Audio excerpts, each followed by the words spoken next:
योगी सरकार में अफसर पति पर लगाए गए आरोपों को लेकर कांग्रेस नेता गौरव पांधी और लोक गायिका मालिनी अवस्थी ट्विटर पर आमने सामने आ गए हैं।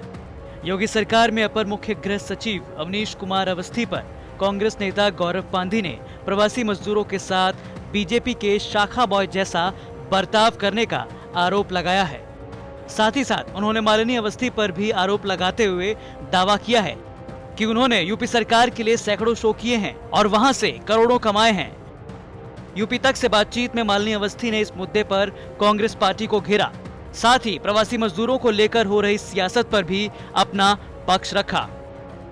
उत्तर प्रदेश में जब से बस की सियासत शुरू हुई है तब से लेकर अब तक ट्विटर हैंडल पर बहुत सारे आपत्तिजनक अभद्र कमेंट आने शुरू हो गए हैं और ख़ास करके मालिनी अवस्थी जो कि गायिका हैं, मशहूर गायिका हैं, उनके खिलाफ भी ट्वीट किए जा रहे हैं और कई ट्वीट ऐसे हैं जो कि आधिकारिक हैंडल से हो रहे हैं और कांग्रेस की तरफ से हैं। बाकायदा कांग्रेस ने अपने ट्वीट में कई बातें लिखी हैं। इस वक्त हमारे साथ मालिनी अवस्थी हैं। मालिनी जी, आपने भी ट्वीट देखा जी। क्या कहेंगी आप?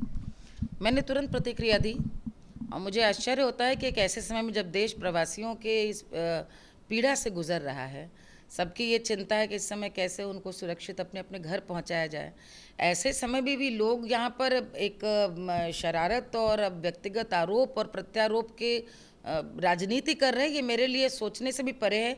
और कहीं ना कहीं आपको राजनीति करनी है, भैया करिए, आप राजनीतिक दल करिए, लेकिन परिवार को फोटो लगा करके यदि आप घसीटेंगे तो अब बहुत हो गया, मैं जवाब दूंगी। तो मैंने सीधे इसलिए कहा कि या तो क्षमा मांगे या अपनी बात साबित करें और या फिर वैधानिक कार्यवाही के लिए तैयार रहें। आप निशाने पर क्यों?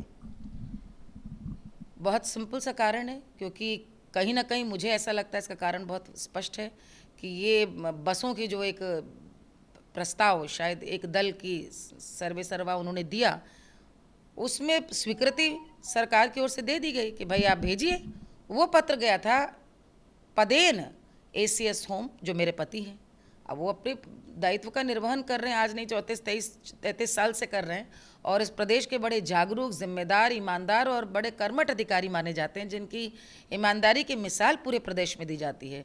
ये मेरा सौभाग्य भी है और ये संयोग है कि मैं उनकी पत्नी हूँ, तो मैं उनकी गायिका हूँ।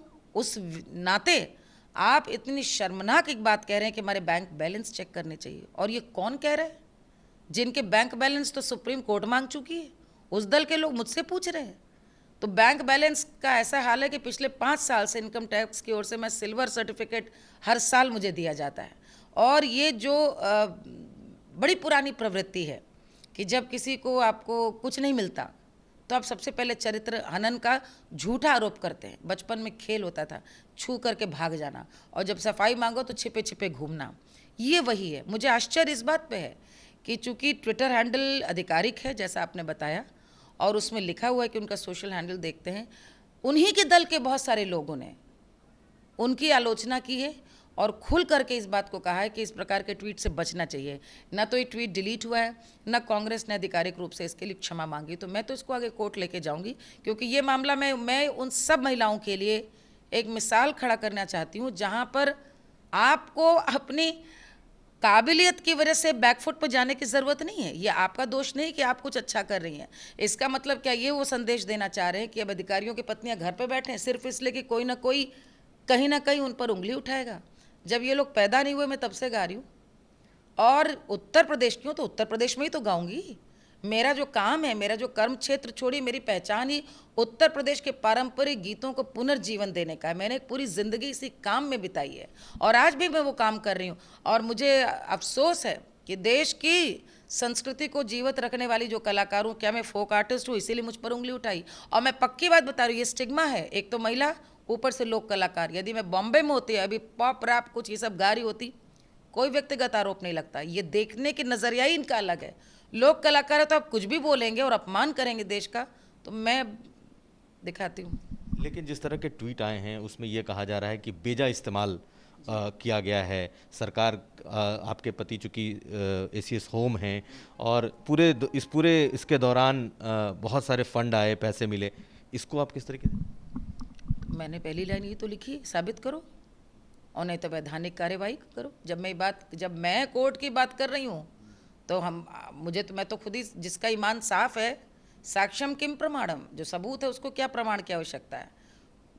आईटी रिटर्न से लेकर सब कुछ है, पहले तो वहाँ तो सब कुछ है। मैंने तो कोर्ट की बात तो वही कर सकता है जो साफ होगा, जो साफ है वही तो कह रहा है, भाई साबित करो, ये तुम एक भी साबित करो, जरा बता दो और दिखा दो। आपको समर्थन भी मिले हैं क्या? बहुत ज़्यादा, इनफैक्ट मैं तो इसी बात के लिए बहुत शुक्रगुजार हूँ कि सभी ने समर्थन दिया है। और ये एक बड़ी विडंबना है समाज की कि जो सीधा चलता है, जो सही चलता है, उसको ज़्यादा सोचने की और डरने की आवश्यकता पड़ती कि कहीं पर कोई उंगली ना उठा दे।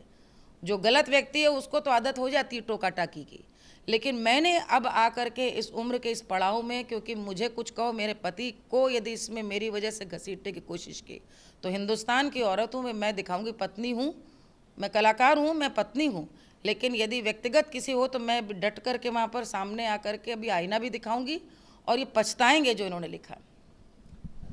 तो ये थी हमारे साथ मालिनी अवस्थी, साफ तौर पर इस मुद्दे को छोड़ने के मूड में नहीं है, और अब चूंकि ये मामला सार्वजनिक है इसलिए ये इसे कोर्ट तक लेके जाएंगी। हरीश कांडपाल के साथ कुमार अभिषेक, लखनऊ।